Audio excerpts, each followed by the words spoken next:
हाँ जी students, last lecture में हम जब मियोसिस की बात कर रहे थे तो मियोसिस वन में हमने कहा कि कैरियोकाइनेसिस वन में प्रोफेज वन के अंदर 5 सब फेजेस होती हैं: लेप्टोटीन, जाइगोटीन, पेकाइटीन, डिप्लोटीन और डाइकाइनेसिस। इन पांचों के बारे में आज हम बात करेंगे और फिर आगे मियोसिस को चलाएंगे। प्रोफेज वन इसलिए भी इंपॉर्टेंट हो जाता है क्योंकि इसमें क्रॉसिंग ओवर होती है, और क्रॉसिंग ओवर जो है वो इवोल्यूशन के पॉइंट ऑफ व्यू से बहुत ही इंपॉर्टेंट प्रोसेस हो जाता है। चलिए शुरू करते हैं। तो हम बताएंगे कि भाई जब बात करते हैं हम किसी मियोसिस की, तो मियोसिस डिवीजन तब होता है जब किसी सेल को, पहले तो आप डिप्लॉइड सेल बताइए, आप बताइए कि हमारे पास ये कोई सेल है G1 फेज में, और उसके बाद ये फेज G2, और G1 और G2 के बीच में जो फेज आती है बच्चे, उसे हम S फेज का नाम देते हैं।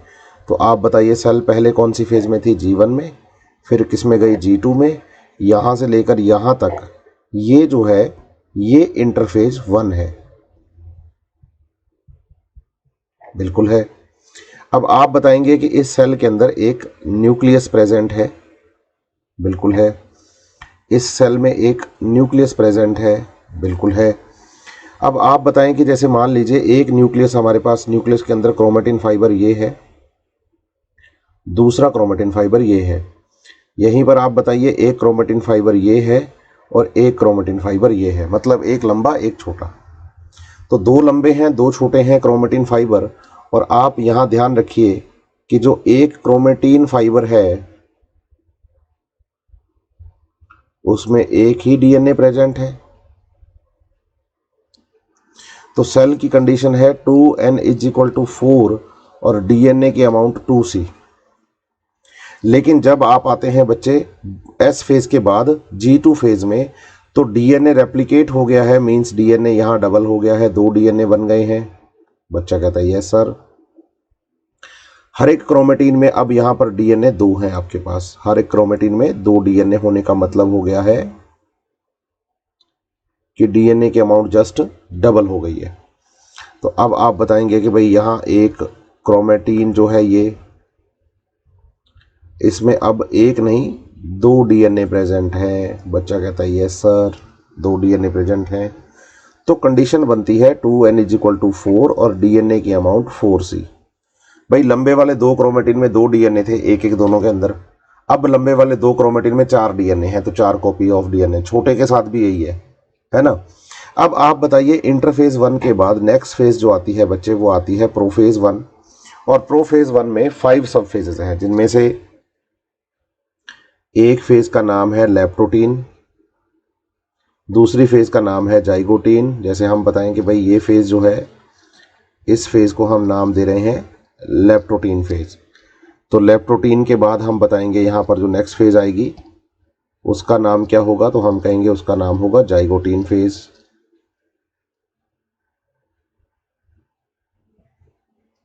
ये जाइगोटीन, जाइगोटीन के बाद ये पेकाइटीन, पेकाइटीन के बाद ये हम कहते हैं डिप्लोटीन, और डिप्लोटीन के बाद ये हम कहते हैं डाइकाइनेसिस। ये 5 सब फेजेस हैं। जैसे मैं कंटिन्यूस लिखूं तो सबसे पहली फेज हम बताएंगे लेप्टोटीन। फर्स्ट फेज कौन सी है? लेप्टोटीन। सेकंड फेज कौन सी है? जाइगोटीन। थर्ड फेज कौन सी है? पेकाइटीन। फोर्थ फेज कौन सी है? डिप्लोटीन। और फिफ्थ फेज कौन सी है? डाइकाइनेसिस। ये 5 सब फेजेस हैं। सही है? बच्चा कहता है यस सर। तो लेप्टोटीन से जाइगोटीन, जाइगोटीन से पेकाइटीन, पेकाइटीन से डिप्लोटीन, डिप्लोटीन से डाइकाइनेसिस, ऐसे 5 फेजेस हैं।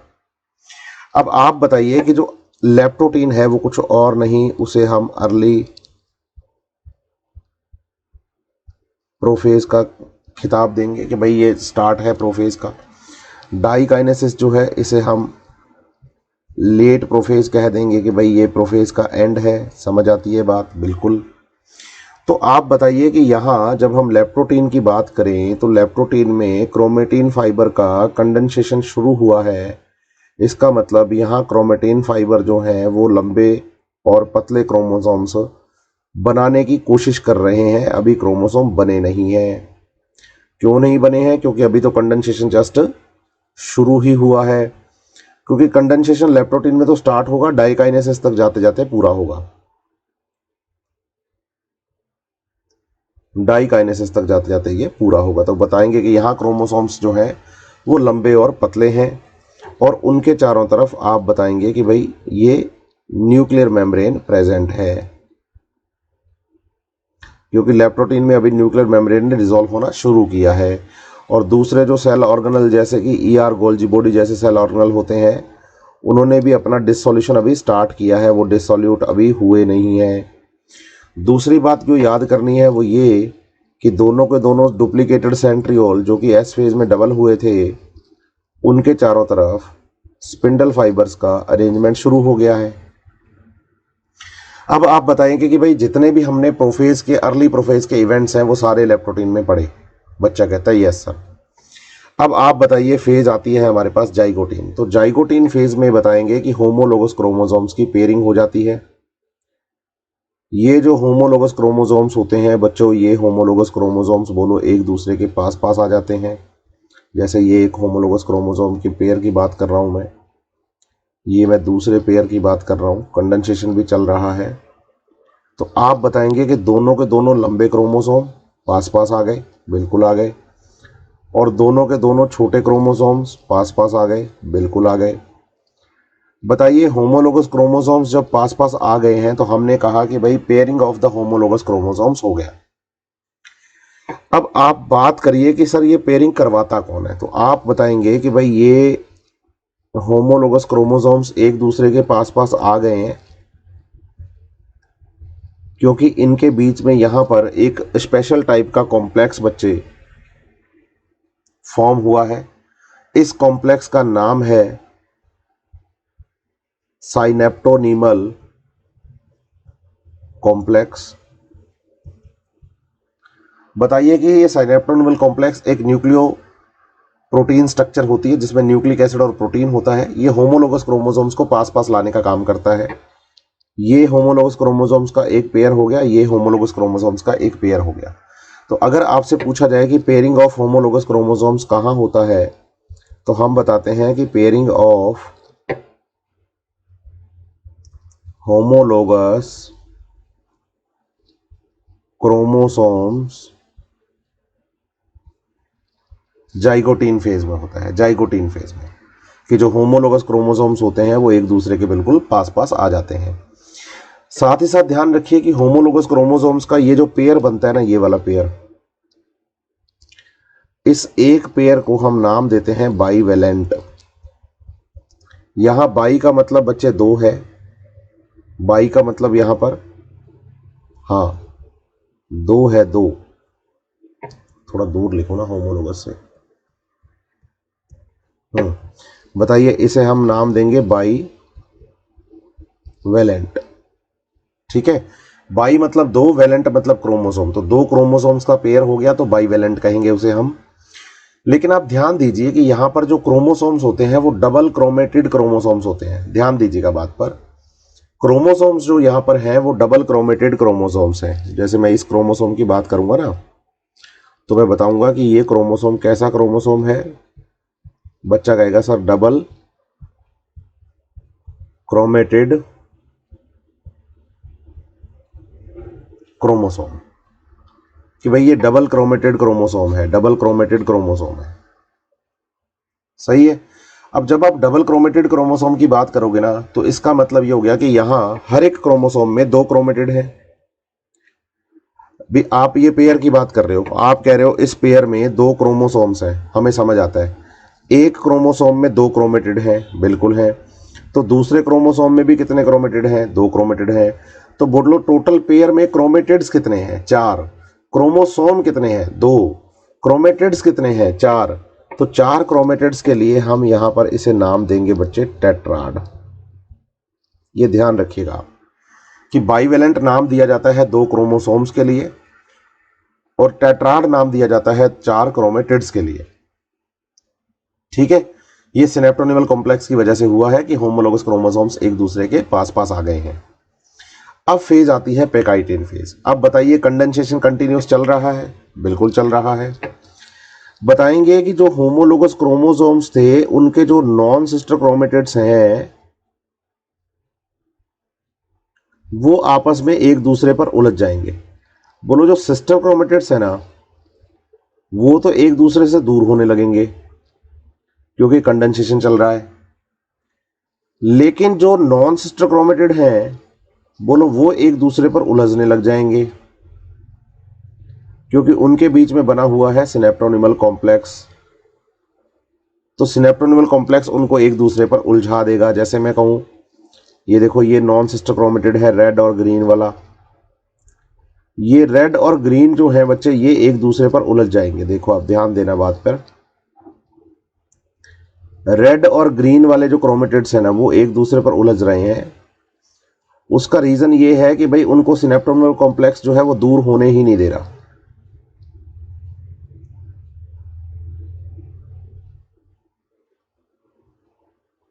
ये ऐसे कि सिनेप्टोनिमल कॉम्प्लेक्स जो है वो उनको यहां से दूर होने ही नहीं दे रहा। यहां पर सिनेप्टोनिमल कॉम्प्लेक्स प्रेजेंट है,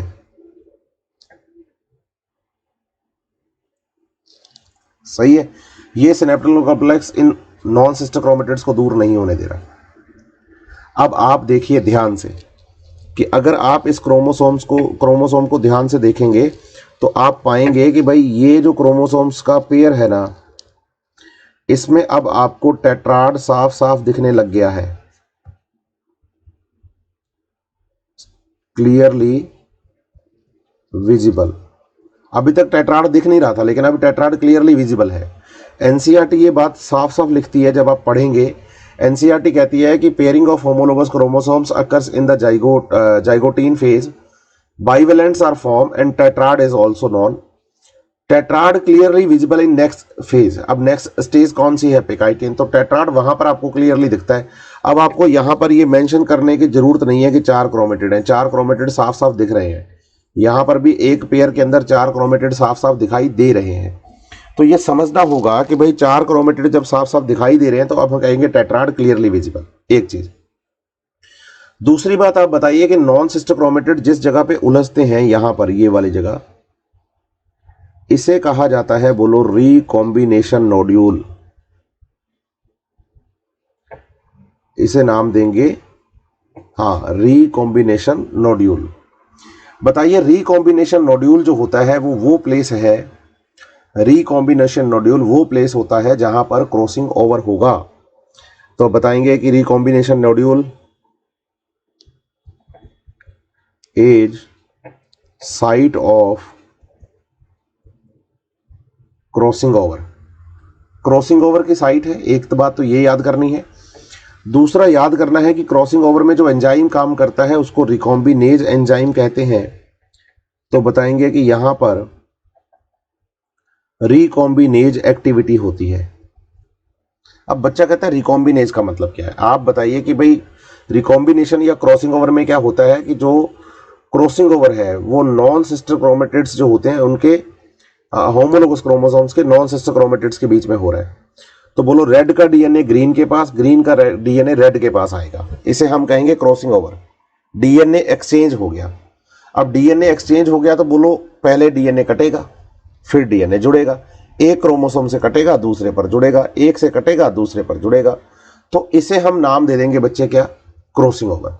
और crossing over particular recombination nodules पर ही होता है। और यहां पर जो एंजाइम काम करता है, जो डीएनए को काट कर जोड़ने का काम करता है, उस एंजाइम का नाम रिकॉम्बिनेज एंजाइम है। ये ध्यान रखिएगा। समझने की बात यहां पर यह भी है कि जितनी रिकॉम्बिनेशन नोड्यूल बनती हैं सभी पर क्रॉसिंग ओवर हो ये जरूरी नहीं होता। आप ये बात याद रखिएगा कि अगर सभी पर क्रॉसिंग ओवर नहीं होती तो किस पे क्रॉसिंग ओवर होती है, बोलो ये रैंडम प्रोसेस है।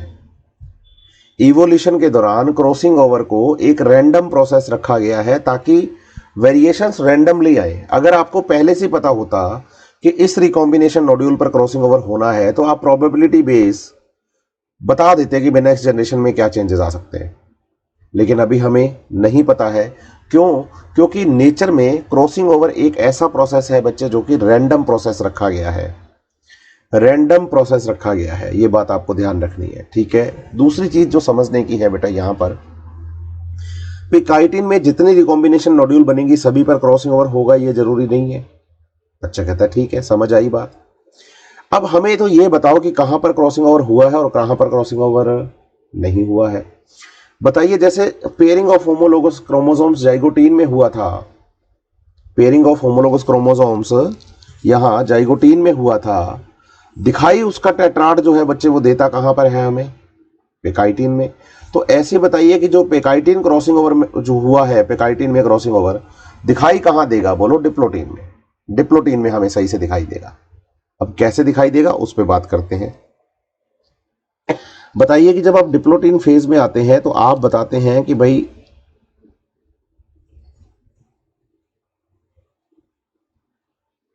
डिप्लोटीन फेज स्टार्ट हुई है, इसका मतलब है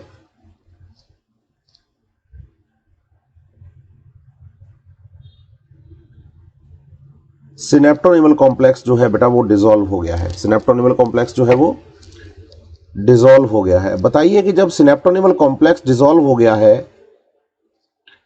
तो रिकॉम्बिनेशन नोड्यूल्स बोलो खुलेंगी। सिनेप्टोनिमल कॉम्प्लेक्स डिसॉल्व हो गया है तो अब क्या होगा, बोलो रिकॉम्बिनेशन नोड्यूल्स खुलेंगी। जब ये रिकॉम्बिनेशन नोड्यूल खुलेंगी तो बोलो उन प्लेसेस पर ये अभी भी डीएनए चिपके हुए रह जाएंगे जहां पर क्रॉसिंग ओवर हुआ होगा, क्रॉसिंग ओवर हुआ होगा। रिकॉम्बिनेशन नोड्यूल तो ओपन हो गई, क्यों, क्योंकि डिप्लोटीन में आप बताओ कि एक तो सिनेप्टोनिमल कॉम्प्लेक्स जो है वो क्या हो गया है, हाँ आप बताइए कि भाई वो डिसॉल्व हो गया है। सिनेप्टोनिमल कॉम्प्लेक्स अगर डिसॉल्व हो गया है, सिनेप्टोनिमल कॉम्प्लेक्स अगर डिसॉल्व हो गया है तो आप अब बताइए कि रिकॉम्बिनेशन नोड्यूल जो कि बनी थी सिनेप्टोनिमल कॉम्प्लेक्स की वजह से वो ओपन होंगी। ओपन तो हो जाएंगी, लेकिन जिन प्लेसेस पर क्रॉसिंग ओवर हुआ है वहां पर ये आपस में चिपके हुए रह जाएंगे, वहां पर ये आपस में चिपके हुए रह जाएंगे। तो आप बताएंगे कि भाई रेड का क्रोमोसोम ग्रीन के पास है यहां पर, मतलब डीएनए, और ग्रीन का डीएनए रेड के पास है। जिन जगहों पर क्रॉसिंग ओवर हुई है वहां पर डीएनए का एक्सचेंज हुआ है, बोलो एक्सचेंज हुआ है तो बोलो रेड का डीएनए ग्रीन के पास, ग्रीन का डीएनए रेड के पास, इस पर्टिकुलर जगह पर। और आप बताइए कि जिन जगहों पर ये आपस में चिपके हुए रहेंगे वहां पर आपको एक एक्स लाइक स्ट्रक्चर मिलेगी। जैसे यहां आप स्ट्रक्चर देखेंगे तो आप देखेंगे कि भाई रेड कलर का क्रोमोसोम का पार्ट ये था और इसके साथ ग्रीन कलर का पार्ट जुड़ा हुआ ये है, यूं चिपके हुए हैं ये आपस में। तो बोलो सीन लाइक एज एक्स, ये जो एक्स लाइक स्ट्रक्चर आपको दिखाई दे रही है यहां पर, बोलो इसे नाम देते हैं क्याजमेटा, क्याजमेटा।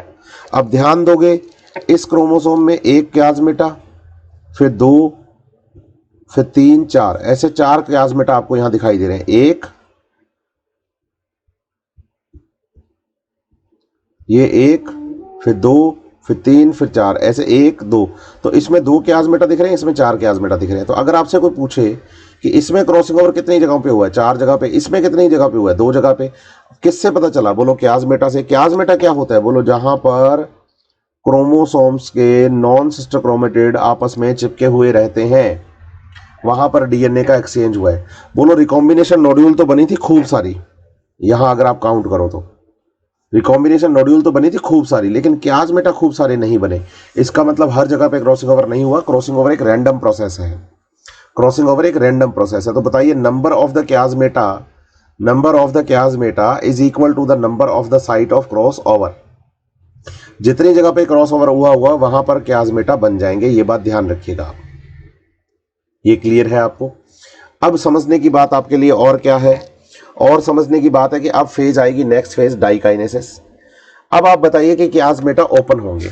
ये क्याजमेटा जब ओपन होते हैं तो आपको ये समझना होगा कि क्याजमेटा की ओपनिंग, जैसे मान लो ये नॉन सिस्टर क्रोमेटिड, ये दूसरा नॉन सिस्टर क्रोमेटिड, क्याजमेटा की ओपनिंग यूं खिसकते हुए होती है, खिसकते हुए, ये नहीं कि यूं अलग हो गए। ऐसे मेरी फोटो देखिए प्लीज, है ना, उसमें आप देखेंगे कि भाई ये क्याजमेटा ऐसे खिसकते हुए ओपन होते हैं, यूं, ऐसे नहीं कि दोनों चिपके हुए तो यूं अलग हो गए, यूं अलग नहीं होते, बोलो ऐसे खिसकते हुए अलग होते हैं, खिसकते हुए, ठीक है ना। अब जैसे ये खिसकते हुए अलग होंगे तो बताओ कि एक क्रोमोसोम ये और एक क्रोमोसोम ये, इनके साथ हमारे पास इनके होमोलोगस क्रोमोसोम होंगे। जैसे ये इसका होमोलोगस क्रोमोसोम है,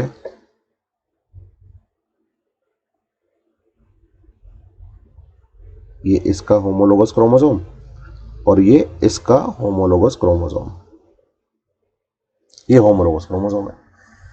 तो बताइए क्याज बेटा इनके ऊपर हो गए हैं, क्याज बेटा ऊपर हो गए हैं, लेकिन यहां आपको बताना होगा इसमें रेड डीएनए प्रेजेंट होगा इस पर्टिकुलर जगह पर, क्योंकि यहां क्रॉसिंग ओवर हुआ है ना। और ऐसे इधर पर्टिकुलर जगह पे बोलो यहां पर ग्रीन डीएनए प्रेजेंट होगा, क्योंकि यहां क्रॉसिंग ओवर हुआ है ऐसे। और क्याज मेटा की ओपनिंग को बोलो टर्मिनलाइजेशन कहा जाता है। यहां पर जो ओपनिंग हुई है क्याज मेटा की, उसे हम नाम क्या देते हैं, बोलो opening of chiasmata is known as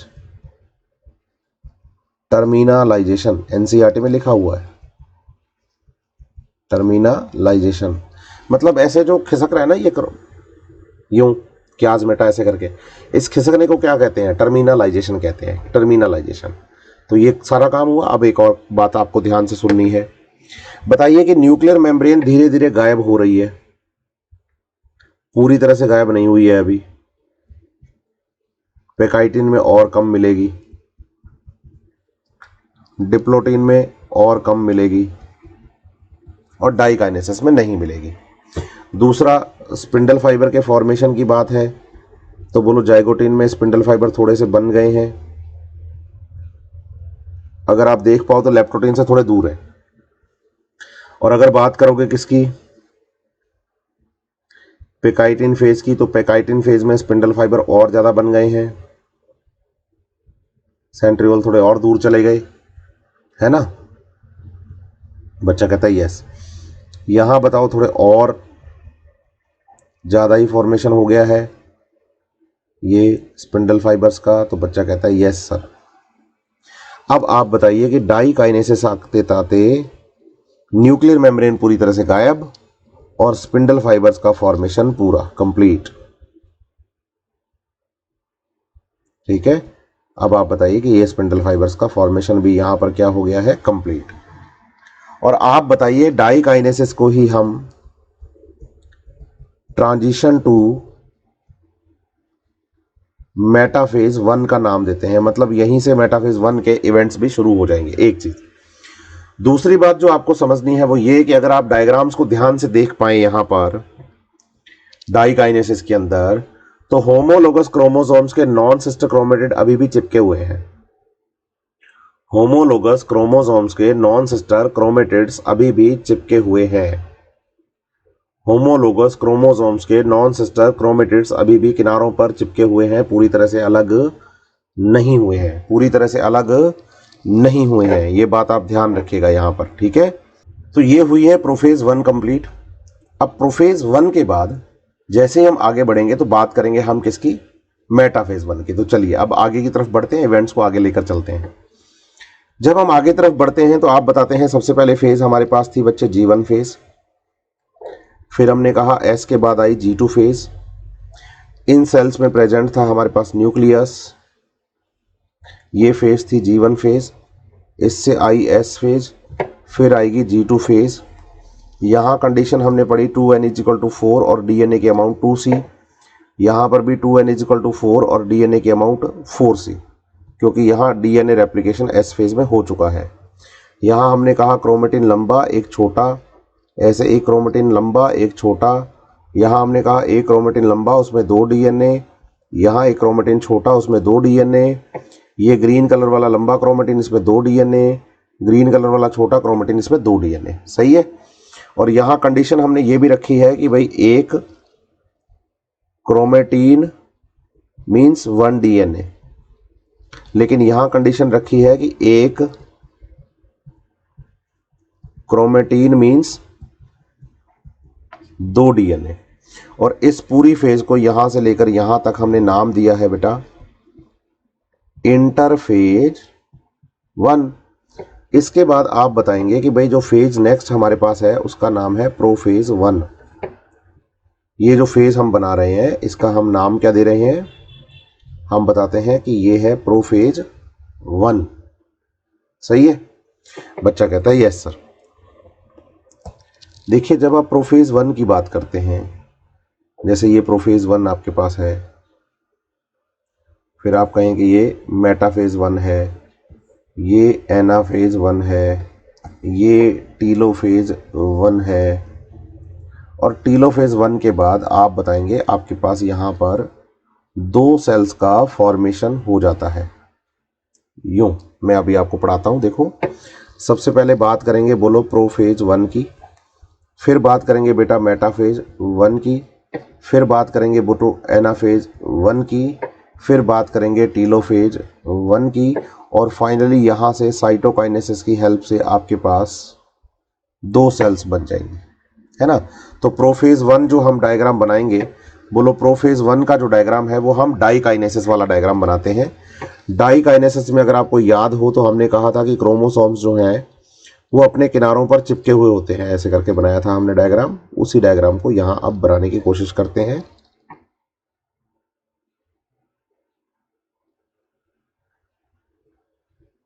यूं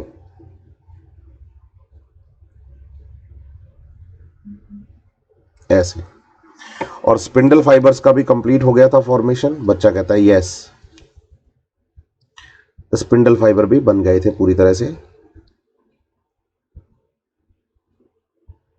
यूं था ये। अब आपको बताना है कि प्रोफेज में हम बताएंगे कि जो एक क्रोमोसोम है बेटा उसमें 2 डीएनए प्रेजेंट है। इसका मतलब प्रोफेज 1 में कंडीशन है 2n = 4 और डीएनए की अमाउंट 4c। ठीक है, G2 वाला ही कॉन्सेप्ट चल रहा है। अब बताएंगे स्पिंडल फाइबर की हेल्प से क्रोमोसोम्स जो है वो सेल के इक्वेटर पर आकर अरेंज होंगे। जब ये क्रोमोसोम्स सेल के इक्वेटर पर आकर अरेंज होंगे, क्रोमोसोम्स सेल के इक्वेटर पर आकर क्या होंगे, अरेंज होंगे, तो आप बताइए कि इन क्रोमोसोम्स का अरेंजमेंट इक्वेटर पर जो होगा बच्चे वो पेयर्स में होगा। बोलो क्रोमोसोम्स का एक पेयर अरेंज होगा इस इक्वेटर पर,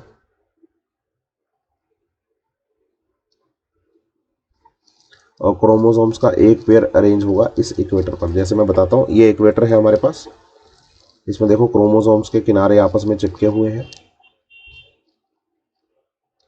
बोलो किनारे चिपके होने से ये फायदा है कि क्रोमोसोम्स पेयर में आकर ही इक्वेटर पर अरेंज हो जाते हैं, और इनको इक्वेटर पर अरेंज करने का काम जो है बेटा वो स्पिंडल फाइबर्स का है।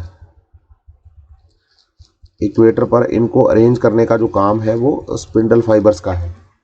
मतलब यहाँ मेटाफेज प्लेट बनते टाइम क्रोमोसोम्स 2-2 के पेयर में अरेंज होंगे, ऐसे 2 मेटाफेज प्लेट बनेंगी। इसका मतलब अगर हम ह्यूमन सेल की बात करेंगे यहाँ पर तो 46 क्रोमोसोम है, उन 46 क्रोमोसोम्स के 23 और 23 के 2 लेन बनेगी। माइटोसिस में एक ही लेन बनती है 46 की, हम बनाते हैं सीधे 46, लेकिन यहाँ 23 अलग और 23 अलग, ऐसे 23-23 की 2 लेन बन जाएंगी। और कंडीशन यहाँ पर भी आप बताइए 2n = 4 और डीएनए की अमाउंट 4c ही रहेगी। क्यों? क्योंकि यहाँ पर भी एक क्रोमोसोम जो है वो 2 डीएनए का बना हुआ है। अब फेज आती है एनाफेज 1। एनाफेज 1 के अंदर आप बताते हैं कि जैसे आपने माइटोसिस की एनाफेज पढ़ी, वहां हम कहते हैं कि स्पिंडल फाइबर स्प्लिट हो जाते हैं, स्पिंडल फाइबर स्प्लिट हो जाते हैं। लेकिन आप बताइए एनाफेज 1 में सेंट्रोमियर स्प्लिट नहीं होता। मैंने स्पिंडल फाइबर बोल दिया गलती से, सेंट्रोमियर स्प्लिट नहीं होता। क्रोमोसोम्स का सेंट्रोमियर स्प्लिट नहीं होगा तो आप बताओगे कि पूरा का पूरा क्रोमोसोम जो है 2 क्रोमेटिड वाला वो इस पोल पे जाएगा।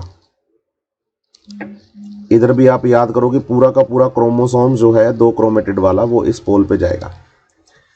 मतलब ये है कि क्रोमोसोम्स जो हैं बच्चे, अगर इनके क्रोमेटिड अलग नहीं हो रहे, मतलब सेंट्रोमियर स्प्लिट नहीं हो रहा, तो पूरा का पूरा क्रोमोसोम्स जो है वो अपोजिट पोल की तरफ जाएगा। तो बताओ होमोलोगस क्रोमोसोम्स का जो पेयर था, उस पेयर का एक क्रोमोसोम एक एंड पर और दूसरा क्रोमोसोम दूसरे एंड पर चला गया, इसे हम बच्चे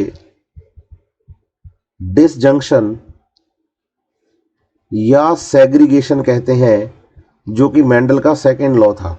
मेंडलिज्म पढ़ते हैं ना, तो सेकेंड लॉ था होमोलोगस क्रोमोसोम्स का अलग हो जाना। और इसका कोई एक्सेप्शन नहीं बताते हम बताते हैं कि भाई हो ही जाता है ये। तो सेग्रीगेशन तो जनरली हो ही जाता है, लेकिन अगर कभी ऐसा हो जाए कि सेग्रीगेशन नहीं हुआ है, तो बताओ कि अगर ऐसा कभी हो गया कि सेग्रीगेशन नहीं हुआ, समझना मेरी बात, तो होगा क्या कि होमोलोगस क्रोमोसोम्स का जो पेयर है ना बच्चे, वो एक एंड पर आ जाएगा।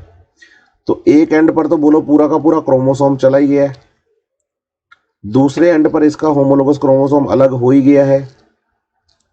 लेकिन अगर ये पेयर एक दूसरे से अलग नहीं होता और पूरा का पूरा क्रोमोसोम इधर और ये इधर आ जाए, ऐसा पूरा का पूरा पेयर, तो बताइए इस एंड पर क्रोमोसोम 3 हो जाएंगे और इस एंड पर क्रोमोसोम 1 ही रह जाएगा। इसे आप बताइए कि हम नाम देते हैं नॉन डिसजंक्शन। Non disjunction.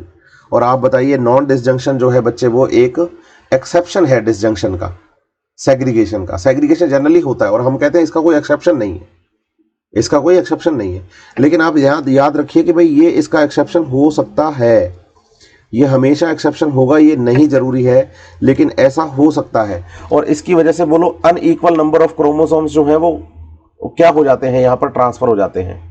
ठीक है, अब अनइक्वल नंबर ऑफ क्रोमोसोम्स अगर यहां पर ट्रांसफर हो जाते हैं तो इस बात को आपको समझना होगा, ये जो मैं कहना चाह रहा हूं आपसे कि नॉन डिसजंक्शन है ये। अब आगे की बात अगर आप सुनिएगा तो एनाफेज 1 में डिसजंक्शन हुआ तो होमोलोगस क्रोमोसोम्स एक दूसरे से दूर दूर हो गए। अब आती है टीलोफेज। टीलोफेज के अंदर आप बताएंगे कि भाई न्यूक्लियर मेम्ब्रेन फिर से बनेगी, बिल्कुल बनेगी। इधर भी न्यूक्लियर मेम्ब्रेन बन गई, इधर भी न्यूक्लियर मेम्ब्रेन बन गई। अब आप बताओगे कि भाई इधर एक क्रोमोसोम लंबे वाला ये, इधर एक क्रोमोसोम छोटे वाला रेड वाला ये, और इधर अगर ग्रीन की बात करोगे तो बोलो इधर एक ग्रीन वाला छोटा क्रोमोसोम और इधर एक ग्रीन वाला लंबा क्रोमोसोम। तो देखो बच्चों, दो न्यूक्लियस बन गए हैं, दो न्यूक्लियस बन गए हैं और 4 क्रोमोसोम में से 2 एक एंड पर चले गए और 2 एक एंड पर चले गए। तो आप बताएंगे कि यहां एनाफेज जो थी, एनाफेज में कंडीशन थी 2n इज इक्वल टू 4 और डीएनए की amount 4c। 2n is equal to 4 और डीएनए की अमाउंट 4c। टीलोफेज में आपके पास 2 न्यूक्लियस बने हैं और दोनों न्यूक्लियस में आगे इस सेल में साइटोकाइनेसिस होगा। तो साइटोकाइनेसिस होके एक डॉटर सेल तो ये तैयार हो गई और एक डॉटर सेल ये तैयार हो गई। अब आप बताओ, इसमें एक क्रोमोसोम लंबा वाला, इसमें एक क्रोमोसोम छोटा वाला। ऐसे आप बताओ, इसमें एक क्रोमोसोम छोटा वाला और इसमें एक क्रोमोसोम लंबा वाला, यूं आएगा। अब यहां ध्यान दीजिएगा आप, इन अगर न्यूक्लियस की हम बात करें तो इनमें आप ध्यान दीजिए कि एक क्रोमोसोम जो है उसमें 2 डीएनए हैं, 2 डीएनए हैं। एक क्रोमोसोम जो है उसमें कितने डीएनए हैं? तो बच्चा कहता है सर उसमें 2 डीएनए हैं, 2 डीएनए। सही बात है। तो इसका मतलब यहां n इज इक्वल टू 2, बिल्कुल हाफ नंबर ऑफ क्रोमोसोम है और हर एक क्रोमोसोम में 2 डीएनए होने का मतलब है कि डीएनए की अमाउंट 2c, जो 4c अमाउंट थी वो 2c अमाउंट हो गई। सही है। अब इन न्यूक्लियस के साथ भी यही खेल है, सेम टू सेम। आप बताएंगे कि भाई 1 क्रोमोसोम 2 डीएनए, 1 क्रोमोसोम, यहां पर डीएनए 2 है, तो कंडीशन यहां पर भी बोलो n इज इक्वल टू 2 और डीएनए की अमाउंट 2c बैठेगी। तो हमें इस बात को समझना होगा, जो मैं आपसे कहना चाह रहा हूं कि भाई हमारे पास ये जो सेल थी ना बेटा, ये मदर सेल थी। अब ध्यान दो आप, मदर सेल थी 2n इज इक्वल टू 4 और डीएनए की अमाउंट 2c। सही है बात? बच्चा कहता है हाँ।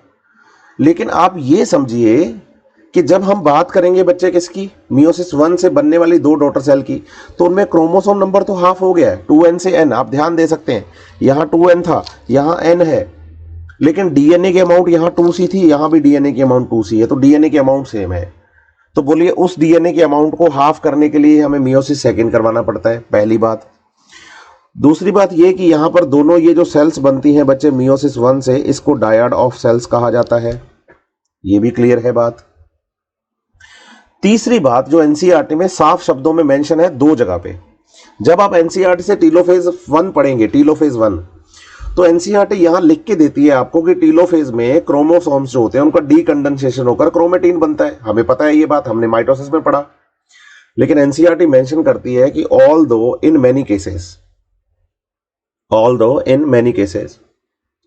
chromosomes undergo some dispersion, they do not reach extremely extended stage of the interphase nucleus। अब इसका क्या मीनिंग है मैं ये आपको समझा देता हूं। एनसीईआरटी कहना चाह रही है कि अगर हम मान लें कि भाई क्रोमेटिन फाइबर की लेंथ G1 फेज में इंटरफेज न्यूक्लियस में ये लेंथ थी, हमने कहा ठीक है, बताइए प्रोफेज आया तो प्रोफेज में ये क्रोमेटिन जो है वो कंडेंस होकर क्रोमोसोम बन गया, ये वाली लेंथ आ गई, बोलो ठीक है। मेटाफेज में भी यही रहा, बोलो ठीक है। एनाफेज में भी यही रहा, बोलो ठीक है। लेकिन टीलोफेज में जब डी कंडेंसेशन होगा तो बोलो डी कंडेंसेशन ज्यादा ना होकर बिल्कुल थोड़ा सा डी कंडेंसेशन होगा। तो डी कंडेंसेशन ज्यादा ना होकर थोड़ा सा डी कंडेंसेशन होगा, मींस थोड़ा सा ये फैलेगा।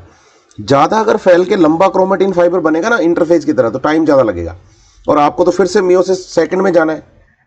इसलिए यहां पर आपको बताना है कि भाई मियोसिस सेकंड में जाने से पहले क्रोमोसोम पूरी तरह से कंडेंस होकर डीकंडेंस होकर क्रोमेटिन बनेगा ये जरूरी नहीं है। नीचे जहां मियोसिस सेकंड एनसीईआरटी हेडिंग दे रही है आपको मियोसिस सेकंड, है ना, तो उस मियोसिस सेकंड के बारे में समझना आप मेरी बात कि मियोसिस सेकंड में भी एनसीईआरटी ने मेंशन करी है स्टार्टिंग में पहली लाइन कि मियोसिस सेकंड जो है starts before the chromatin completely decondense, ऐसे एनसीईआरटी लिख रही है, पहले शुरू हो जाता है।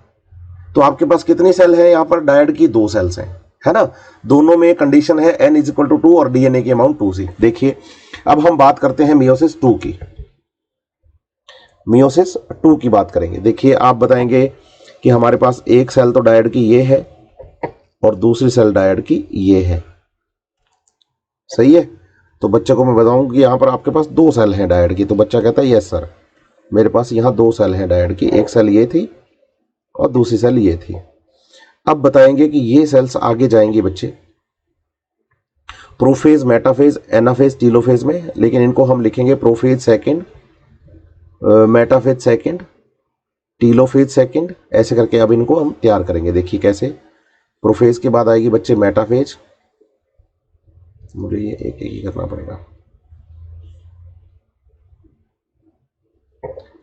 मेटाफेज के बाद आएगी एनाफेज, एनाफेज के बाद आएगी टीलोफेज और टीलोफेज के बाद आपके पास 2 डॉटर सेल्स का फॉर्मेशन हो जाएगा। जैसे एक डॉटर सेल ये बनेगी आपके पास और इसी की कॉपी दूसरी डॉटर सेल ये बनेगी आपके पास। ऐसे ही अगर हम इनके बारे में सोचेंगे तो हम बताएंगे कि भाई प्रोफेज के बाद मेटाफेज, एनाफेज और फिर टीलोफेज और फाइनली आपके पास ये आ जाएंगी 2 डॉटर सेल और, है ना। चलिए शुरू करते हैं। बताएंगे कि भाई इस फेज को हम नाम देंगे इंटरकाइनेसिस, या इसका दूसरा नाम है इंटरफेज सेकेंड। इसमें G1 और G2 के इवेंट्स होंगे, एस फेज नहीं होगी। क्यों नहीं होगी? क्योंकि उस सेल के अंदर ऑलरेडी डीएनए पहले से ही क्रोमोसोम में डबल है।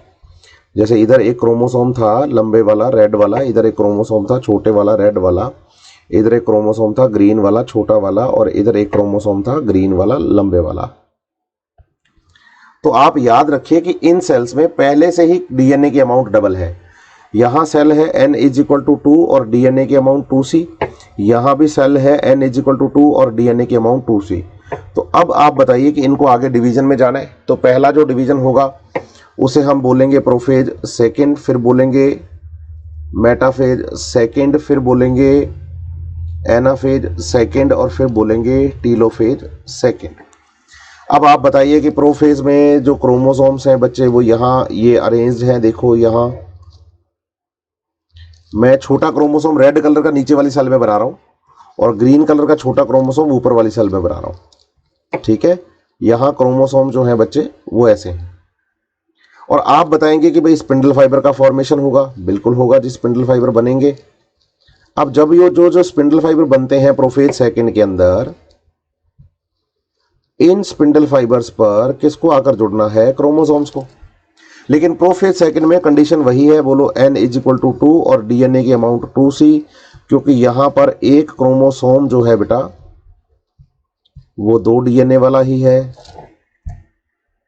वहीं जब हम आगे चलेंगे बच्चे, नेक्स्ट फेज हमारे पास है मेटाफेज सेकंड, उसमें आप बताएंगे कि क्रोमोसोम्स जो होते हैं वो आकर अरेंज हो जाते हैं इक्वेटर पर, इक्वेटोरियल प्लेट पर। याद करिए आप, सिंगल लेन बनेगी अब, क्योंकि क्रोमोसोम एक एक ही तो है आपके पास, यहां पेयर में थोड़ी है क्रोमोसोम, है ना।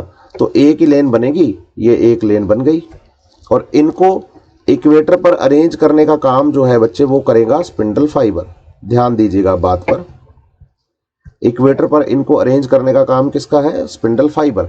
और कंडीशन यहां भी हर सेल के लिए n इज इक्वल टू 2 और डीएनए की अमाउंट 2c है, क्योंकि यहां पर भी आप बताओगे कि एक क्रोमोसोम जो है उसमें 2 डीएनए प्रेजेंट है, 2 डीएनए प्रेजेंट हैं। और अगर 2 डीएनए प्रेजेंट है तो इसका सिंपल सा मीनिंग है कि क्रोमोसोम्स अभी भी 2 डीएनए वाले डबल क्रोमेटेड क्रोमोसोम है। अब आती है एनाफेज। एनाफेज में कहानी बदलेगी। बोलो, meiosis second same as mitosis होता है, meiosis second same as mitosis होता है, और इसमें सेंट्रोमियर स्प्लिट हो जाएगा, और जो क्रोमेटिड्स होंगे डॉटर क्रोमेटिड्स वो अपोजिट पोल की तरफ चले जाएंगे। डॉटर क्रोमेटिड्स जो है वो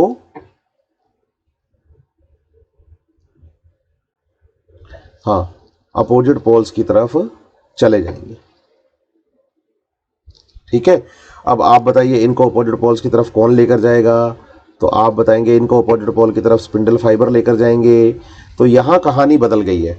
अब आप बताइए, यहां सेल हो गई है 2n इज इक्वल टू 4 और डीएनए की अमाउंट सेम है 2c। बोलो, सेंट्रोमियर स्प्लिट होने से सेल में क्रोमोसोम्स के नंबर डबल हो जाते हैं, लेकिन एक क्रोमोसोम में डीएनए की अमाउंट आधी ही रह जाएगी। जैसे ये एक क्रोमोसोम है ना, इसमें डीएनए एक ही रह जाएगा, डीएनए इसमें एक ही रह जाएगा। समझ रहे हैं? तो 2n is equal to 4, DNA की अमाउंट 2c है, और एक क्रोमोसोम के साथ आपको बताना है भाई एक ही डीएनए अब मिलेगा आपको। ये भी क्लियर है बात? बच्चा कहता है यस, ये भी क्लियर है। अब इस सीक्वेंस में जब हम टीलोफेज में पहुंचेंगे तो टीलोफेज में हम देखेंगे कि इस एंड पर हमारे पास एक न्यूक्लियस, इस एंड पर एक न्यूक्लियस, इस एंड पर एक न्यूक्लियस, और इस एंड पर एक न्यूक्लियस बनेगा। अब आप बताइए, इसमें एक क्रोमेटिड ये, एक क्रोमेटिड ये, इसमें भी एक क्रोमेटिड ये, एक क्रोमेटिड ये, एक एक डीएनए वाले हो जाएंगे अब, क्योंकि सेंट्रोमियर स्प्लिट हो गया है और डीएनए की अमाउंट क्रोमोसोम में हाफ हो गई है। यही तो हम चाहते थे, है ना। और फाइनली यहां पर होगा बच्चे साइटोकाइनेसिस, और साइटोकाइनेसिस होने से हर सेल से 2 सेल बन जाएंगी। ये साइटोकाइनेसिस हुआ, तो बताइए टीलोफेज में हर सेल से 2 सेल बन जाएंगी। अब आपको ध्यान रखना है कि इस सेल का न्यूक्लियस, इस सेल का न्यूक्लियस, इस सेल का न्यूक्लियस और इस सेल के न्यूक्लियस की अगर बात करो तो इसमें एक क्रोमेटिन लंबा, इसमें एक क्रोमेटिन लंबा, इसमें छोटा, इसमें छोटा, ऐसे इसमें बताओ एक क्रोमेटिन छोटा, एक छोटा, इसमें एक लंबा क्रोमेटिन, एक लंबा क्रोमेटिन। तो चारों की चारों सेल्स जो आएंगी वो आएंगी n इज इक्वल टू 2 और डीएनए की अमाउंट c, क्योंकि यहां पर एक क्रोमेटिन जो है बेटा उसमें एक ही डीएनए प्रेजेंट है, और इन चारों सेल्स को हम बोलेंगे टेट्राड ऑफ सेल्स। इन चारों सेल्स को क्या बोलेंगे हम? Tetrad of cells. ये ध्यान रखिएगा बात, है ना। तो ये मियोसिस सेकंड कंप्लीट हुआ। अब यहां ध्यान देने लायक बातें और भी हैं। क्या क्या है कि भाई मियोसिस में सेल डिवाइड 2 टाइम्स, 2 बार सेल डिवाइड करती है, यस। लेकिन आपको बताना है कि भाई DNA replication only 1 time, DNA replication 1 time. कहां पर बताइए? इंटरफेज 1 में। एस फेज एक ही बार आती है। और साथ ही साथ बताइए सेंट्रोमियर स्प्लिटिंग, सेंट्रोमियर की स्प्लिटिंग 1 टाइम ही होगी। तो सेंट्रोमियर भी एक ही बार स्प्लिट करेगा, सही है। डीएनए रेप्लिकेट भी एक बार ही करेगा, और सेल जो है बच्चे वो 2 बार डिवाइड करेगी। तो बाकी सारे काम एक एक बार ही होने, ये ध्यान रखिएगा। ये टेट्राड ऑफ सेल, और बनने वाली सेल सारी की सारी हैप्लॉइड बनी है, n इज इक्वल टू 2 और डीएनए के अमाउंट c। और याद रखिएगा ये बात बच्चे कि जो मियोसिस है उसमें सेल 2 बार डिवाइड करती है, 2 से ज्यादा नहीं, आगे नहीं बढ़ेगी। अब क्यों नहीं बढ़ेगी? क्योंकि जो सेकंड मियोसिस होता है उससे पहले डीएनए का रेप्लिकेशन नहीं हुआ। और आप बताइए सेल डिवीजन को आगे बढ़ाने के लिए डीएनए रेप्लिकेशन होना जरूरी है, है ना। तो डीएनए रेप्लिकेशन है तो 2 ही बार सेल डिवाइड करती है। अब लास्ट टॉपिक, अब हम अगर एनसीईआरटी से देखें तो सिग्निफिकेंस ऑफ माइटोसिस आता है। जब हम बात करते हैं बच्चे सिग्निफिकेंस ऑफ माइटोसिस की, सॉरी मियोसिस की, तो आप बताइएगा कि मियोसिस जो होता है ये 2 पॉइंट से बड़ा हेल्पफुल है। पहला, बोलो meiosis and fertilisation maintain the chromosome numbers in every generation. हर एक जनरेशन के अंदर क्रोमोसोम नंबर्स को मेंटेन करने का जो ड्यूटी है बच्चे, वो मियोसिस और फर्टिलाइजेशन को दी गई है। जैसे मैं बात करता हूं ह्यूमंस की, ह्यूमंस में हम बात करें पेरेंट्स की, आप बताइए मेल पेरेंट है, बच्चा कहता है यस। ये फीमेल पेरेंट है, बच्चा कहता है यस। इसमें क्रोमोसोम 2n इक्वल टू 46 है, बिल्कुल है। इसमें भी क्रोमोसोम 2n इक्वल टू 46 है, बिल्कुल है। अब आप बताएंगे भाई इनसे बनेंगे गैमेट्स, इससे बनेगा मेल गैमेट और इससे बनेगा फीमेल गैमेट। अब आप बताओ मेल गैमेट और फीमेल गैमेट n टाइप के होते हैं, मतलब यहां n इज इक्वल टू 23, यहां n इज इक्वल टू 23। तो बताइए n इज इक्वल टू 23 जो आया है वो कौन से डिवीजन की वजह से आया होगा, तो हम बताएंगे मियोसिस की वजह से। और फिर बताइए दोनों हैप्लॉइड सेल्स आपस में जुड़कर आगे 2n टाइप का, मतलब 2n इज इक्वल टू 46 वाला यहां क्या बनाएंगे, जाइगोट। तो इससे आगे न्यू इंडिविजुअल आएगा ना बच्चे,